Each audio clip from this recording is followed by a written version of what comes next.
Every single time I talk about leadership, I think about my dad, who died last year after a valiant battle with cancer. David Morrison was a force and my hero, a business leader, an engaged parent to biological, adopted, and foster kids alike, and a community volunteer. He had very high expectations for my three brothers and me, and his passing left some very big shoes to fill. This was particularly true in relation to leadership. Dad believed that leadership was synonymous with citizenship. In his mind, living in a democracy, which rests on a commitment to equity, justice, and inclusivity, demands leadership. I hear his voice in my head all the time, with three key messages ever present. The first is you need to work hard. The second is you must give back. And the third is always, always, kid, do the right thing.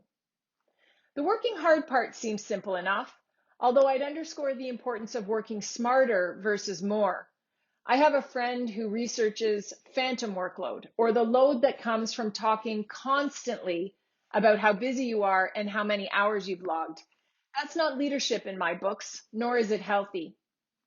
I think the give back piece is pretty straightforward too. Being kind and generous isn't just the right thing to do, it also makes you feel good, and we know it promotes growth. I invest in volunteering, for example. What I've learned is that you always get back more than you give. I'm a better parent, partner, and friend because of what I've learned from serving organizations focused on kids, families, and healthcare. The final piece of Dad's leadership mantra, do the right thing, is more complicated, I think. Specifically, how does any one of us conceptualize doing the right thing for the people we lead? I come at this question wearing multiple hats. First, I lead a large, complex business that serves over 40,000 learners on 3 campuses in 2 of Canada's fastest growing and most diverse communities. Sheridan employs over 3,500 people, and our annual budget is about $400 million. As president, my work is focused on building a compelling vision for the future and setting clear goals that stretch people and teams. I've built a reputation for challenging legacy mindsets, establishing robust planning frameworks, and encouraging creativity, innovation, and entrepreneurship. Particularly in the era of COVID, I feel like 70 to 85% of my job is as chief cheerleader. My leadership is always, however, grounded in my identity as an educator and a researcher. I study human development, specifically within a post-secondary learning context, and how to maximize personal and organizational potential. So, drawing on both my theoretical knowledge and my practical experience, I want to share one simple theory I use to influence behavior and promote growth. Now, before you roll your eyes, this theory is simple, and I think it's highly relatable. Lewin's equation holds that behavior is a function of the person and their environment. Another way to express that is that a person or an employee will behave in ways that reflect both their unique inherent personality traits and environmental factors like physical or social space. So let's start with the person. The World of Work project reminds us to think broadly about the person because it's important to contemplate an employee's past, present, their expectations of the future, their personality, their capabilities, their motivations, and their desires. Similarly, with regards to the environment, we need to think not only about things like office space, but more broadly about your workplace culture, generally defined as character and personality. How do you make decisions? How do you collaborate?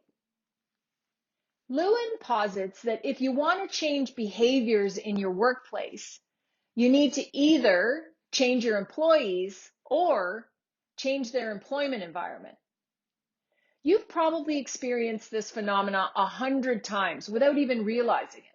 How many of us have had the experience of redeploying someone deemed to be a rising star with high potential, only to see them languish or fall short?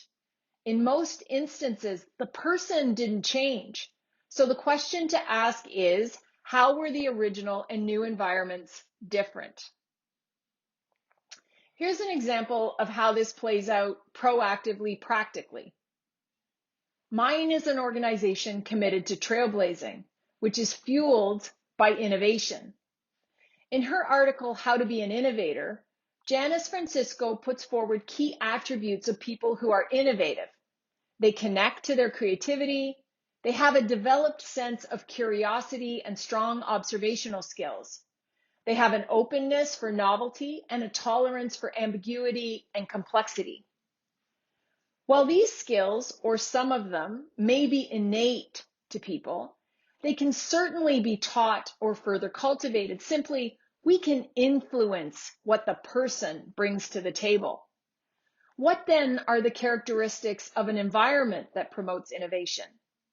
Jaspar Roos, for example, suggests changing the physical environment to incorporate playful elements, nature, color, sound. More broadly, it stands to reason that a culture of collaboration, high engagement, and work-life balance are equally key.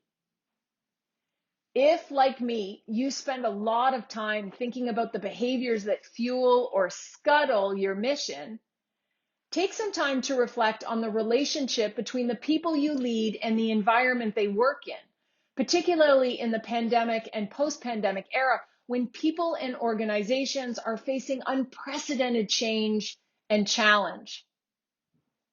Inevitably, thinking about the component pieces, behavior, people, environments, will lead you towards concrete opportunities to influence what is or isn't happening. This takes some time and will absolutely consume some of your mental energy. But as my dad would tell you, doing the right thing always does.